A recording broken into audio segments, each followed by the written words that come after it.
चौपल, बाल चौपल, बाल चौपल। सहकार रेडियो पर ढेर सारी मस्ती और जानकारियाँ।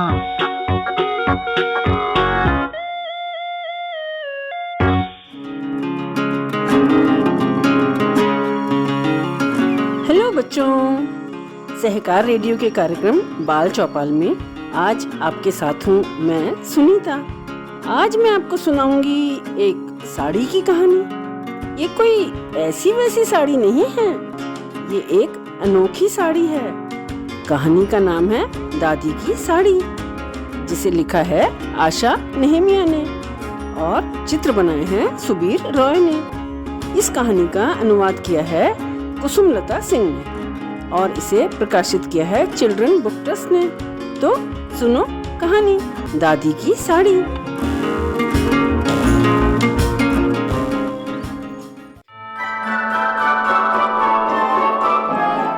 दादी की मनपसंद साड़ी कुछ अलग ही तरह की थी। साड़ी पर एक जंगल का चित्र छपा था। उसके किनारे पर घास में खेलते चीतल और चट्टान पर सोए हुए मोटे शेर का चित्र था। चट्टान के निकट चमकीला झरना बना था, जहाँ मादा भालू अपने बच्चे के लिए मछली पकड़ रही थी। ऊंचे पेड़ों के ऊपर बंदर और गिलहरी बादाम खा रहे थे, जबकि हरे तोते लाल और रसीले फलों पर चोंच मार रहे थे। जब भी दादी अपनी साड़ी पहनकर चलती तो लगता मानो उन पर छपे सारे जानवर इधर उधर घूम रहे हैं। कोई चलता फिरता जंगल लगती थी दादी। दादी ने अपनी साड़ी धोकर कपड़े सुखाने की रस्सी पर डाल दी और हवा का तेज झोंका आया और उसे उड़ाकर ले गया। दादी ने दुखी होकर कहा, अरे अरे अरे मेरी प्यारी साड़ी उड़ गई। दादी उदास मत हो, उनकी छोटी पोती अनु बोली। मुझे विश्वास है कि खोजने चलेंगे तो आपकी साड़ी मिल ही जाएगी।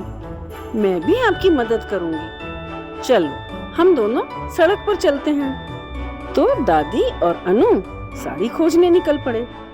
उनको एक पुलिस वाला मिला। अनु ने कहा, हवलदार जी, क्या आपने कहीं मेरी दादी की साड़ी देखी है? पुलिस वाले ने कहा, हाँ हाँ जरूर देखी है। कल मैं एक लुटेरे का पीछा कर रहा था जिसने गहनों की दुकान में सामान चुराया था। वो इतना तेज भाग रहा था कि बिल्कुल बचकर निकल ही जाने वाला था, तभी एक हरी साड़ी आसमान से उड़ती नीचे आई और उसके सिर के चारों तरफ लिपट गई। फिर लुटेरे को कुछ दिखाई नहीं दिया और वो एक पेड़ से टकरा गया। बस मैंने उसे पकड़ लिया और हवालात में डाल दिया। अगले हफ्ते इसके लिए मुझे मेडल मिलने वाला है, लेकिन वो साड़ी तो फिर कहीं उड़ गई। दादी और अनु आगे चले। आगे उन्हें मिली मिसेस राव। नमस्ते मिसेस राव, क्या आपने मेरी दादी की साड़ी देखी है? हाँ हाँ जरूर देखी है, मिसेस राव ने मुस्कुराते हुए कहा। कल मैं अपने बाग में पेड़ से आम तोड़ना चाहती थी। उसकी टहनियाँ बहुत ऊंची पड़ रही थी। तभी अचानक ऊपर से एक हरी साड़ी उड़ती हुई आई और पेड़ की सबसे ऊंची डाली पर लटक गई। मैंने साड़ी को पकड़कर हिलाया तो ढेर सारे आम नीचे गिर पड़े। लीजिए आप लोग भी खाइए। पर वो साड़ी तो फिर उड़ गई। तो अनु और दादी साड़ी की खोज में आगे चले। आगे चलकर वो मछुआरिन लक्ष्मी के झोंपड़े के पास से निकले। नमस्ते लक्ष्मी, अनु ने कहा, क्या तुमने तभी दादी ने उसके कंधे थपथपाए और फुसफुसाते हुए बोली, श्श, वो देखो। अनु चुप हो गई। तो बच्चों तुम बता सकते हो कि उन्होंने क्या देखा? दादी ने उसको आगे बोलने से क्यों रोक दिया? लक्ष्मी के तीनों बच्चे नई पोशाक पहनकर खड़े थे।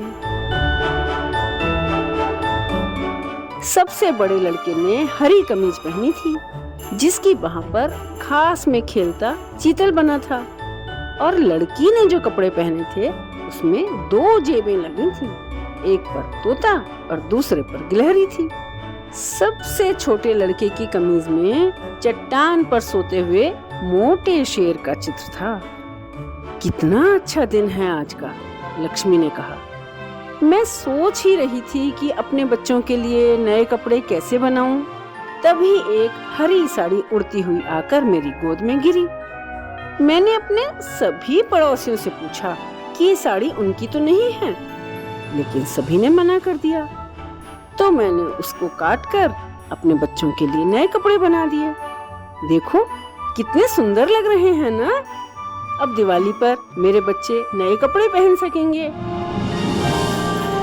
दादी बोली, बेशक लक्ष्मी, बहुत सुंदर लग रहे हैं। और दादी और अनु लौटकर घर में आ गई। तो शाम को दादी से अनु ने पूछा, आप उदास क्यों हो?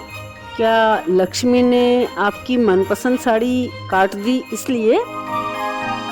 अरे नहीं, दादी ने हंसते हुए कहा, जब मेरी साड़ी मेरे पास थी तो सिर्फ मुझे ही खुशी होती थी, पर मेरे पास से उड़ने के बाद उसने कितने सारे लोगों को खुशी दी। मैं बिल्कुल उदास नहीं हूँ, मैं तो बहुत खुश हूँ। मुझे हमेशा ये लगता था कि मेरी साड़ी में कुछ खास बात है, और आज ये खास बात साबित हो गई। और फिर अनु और दादी और दादाजी ने लक्ष्मी के यहाँ से लाई हुई मछली और मिसेस राव के यहाँ से लाए हुए आम खाए और सब खुश हो गए।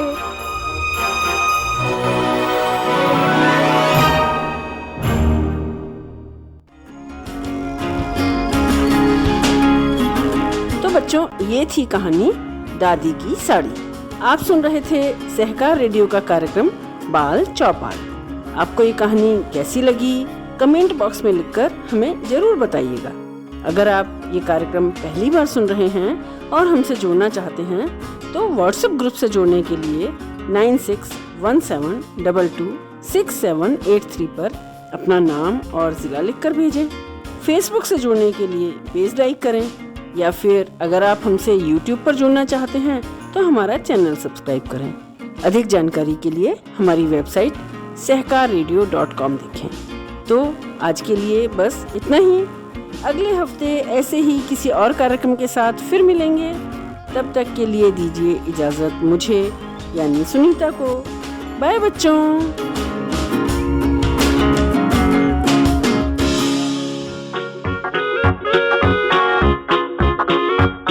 बाल चौपाल, बाल चौपाल,